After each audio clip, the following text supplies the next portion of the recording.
Hey everyone, and welcome to another Factorio Friday Facts, number 404, Frustration Not Found. I'm Exterminator, and thank you so much for joining me again for another one today. This one's by Clone, another pretty short post, but some more great quality of life stuff. There's really some kind of interesting things to take away from this as well, aside from what's just written necessarily. So we'll go into that, but let's just hop straight to it. Spidertron RTS tool. So let's be honest, the Spidertron selection control in 1.1 is a bit janky, which is perhaps an understatement. I mean, I'm glad they recognize it. It is very janky. There are some mods that make it a lot better, and it's good to see that they are kind of either taking inspiration from the mods or just, maybe just realize themselves that it can be done better, which it seems like is probably the case because they basically go on to say that.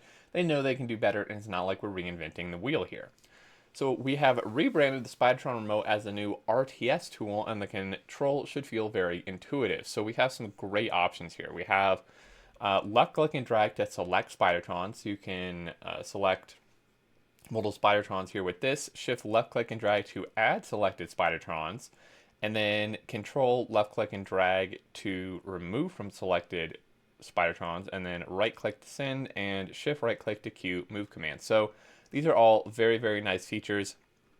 You can kind of see here examples. So that's the select and drag to select multiple of them, or the click and drag, and then you can, do movement commands and stuff in and such like that. It just makes a lot more sense. Now, one thing that is missing, I think, is the ability to somehow set formations. I don't know if this can really be done because, there may be issues with the movement AI or pathfinding, or maybe Spidertrons, because it's kind of hard to like fine tune, like really finely adjust the Spidertron's position just because of how they work. But what would be really nice is some way to create positions, or at least have a way for them to just automatically, like a hotkey or something, where they would just spread to a like even distance from each other, so you could actually create like like a square of them or like a line of them. Whereas like here, when they're all grouped up, because sometimes there are certain ways it's better to position when like pushing huge bases. So it would be nice to be able to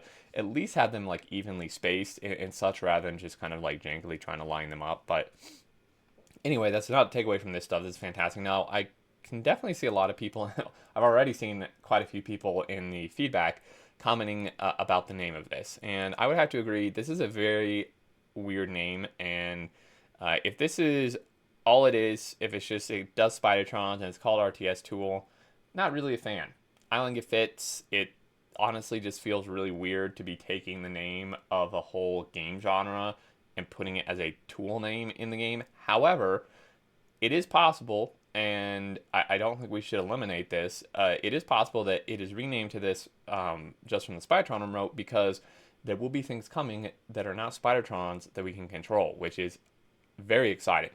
Obviously there's no like spoiler images or anything of this, but I'm hoping that the reason for this more generic change, and maybe that sounds a little weird, is because it's not just going to be for Spidertrons. There's going to be either new vehicles, or maybe you can do it to autonomously control tanks or something. So this is perhaps a positive from this, but generally, if it is just Spidertrons, the tool name is not great, in my opinion. But also, it remembers the last selection of Spidertrons, so pressing Alt-A again will have the previous group of Spidertrons already selected, which is super nice. Another detail is that the remembered selection is per surface, which is really nice. So it's not like you're going to be on one planet and then try to use it, and we'll be trying to pull spiders from another planet onto your planet. It remembers on a per planet basis, which is really nice.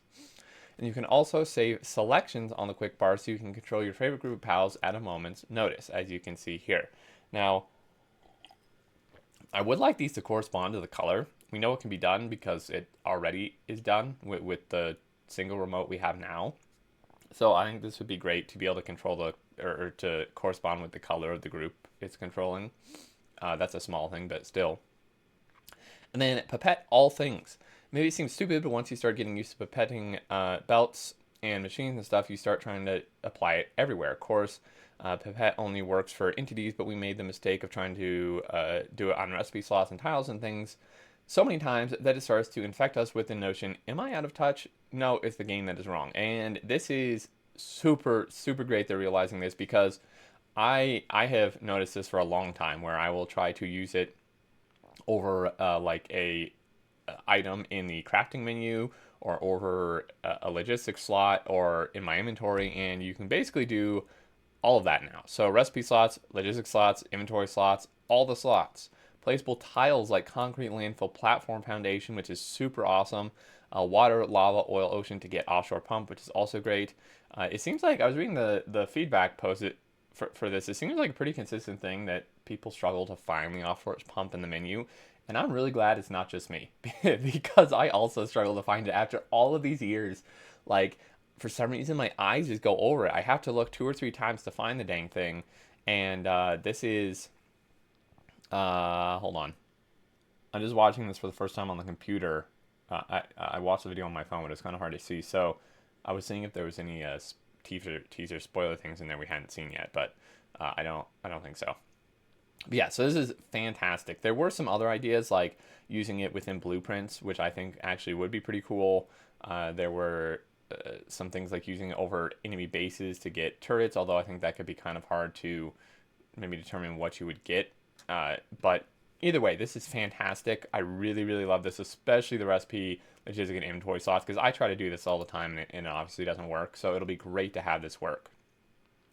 And then easier blueprint grid alignment, and this is also a godsend because I rarely use the grid alignment. A lot of it because of this, because I find it very frustrating to figure out where the dang grid needs to go and what numbers to put in to align it correctly. Maybe I'm just dumb, but it seems like other people have this problem too. So when trying to get that perfect alignment of blueprints, it is hard to know what numbers to put for the grid position absolute offsets, right? It's a lot of trial and error. Like, I understand how it works, but to get it exactly where I want it, it definitely takes several tries, and it's quite frustrating. But they've now made it so much easier.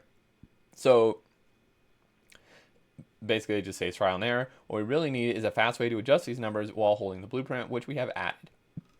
So now, basically, when you hold the blueprint, like, you don't even have to do numbers. When you hold the blueprint in your cursor to place it, you can shift arrow keys to adjust the grid position, and then you can control arrow keys, adjust the grid or the absolute grid offset, which is so amazing. Like, this is, I mean, this is night and day. Like, fiddling around with numbers multiple times compared to just doing it. This is one of those things where it's like, how come this wasn't this way to begin with? And the one thing I would think, I hope it remembers this. I would think it would, but like, because if you have to do this every time, it's a little bit annoying. But I hope it like allows you to save the position you picked, even if you place the blueprint like that, because, you know, obviously you can save it in here and then remembers it, and that's the point of it. So I would assume it remembers it, but yeah, this is absolutely fantastic. Now, one thing that, and this is the end. So, like I said, very short Friday facts. Let us know what you think. So yeah, let them know your feedback, Reddit, forums. I would love it always to hear your thoughts down below. But one thing I would like to add that has already been said in the feedback for them, but I've wanted this like forever, and I'm sure other people have as well.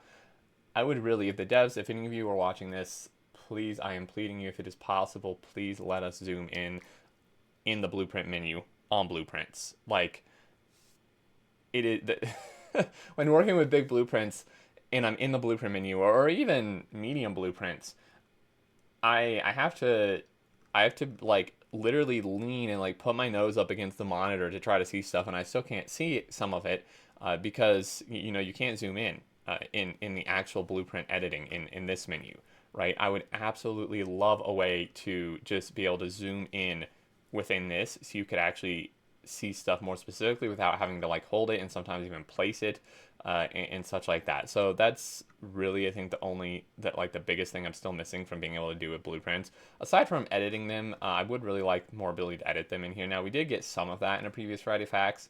I would like more of it, but that's not as big of a thing that I want as being able to zoom in on here. So I hope maybe that's doable. I don't know if it is, but anyway, that's going to be it for this one. Still really great stuff. Pretty short. I'm really hoping maybe next Friday we get some bigger content stuff. I'm sure they're just kind of working on it. That's why we're getting these shorter ones. But I can't really complain about any of this. It's really great, and yeah, I would love to hear your thoughts below as always. And if you did enjoy and are excited for these, definitely feel free to leave a like on the video. If you're new, welcome, and feel free to subscribe if you aren't already to keep track of future content updates and other videos I put out. And until next time, I look forward to seeing you all, and do take care.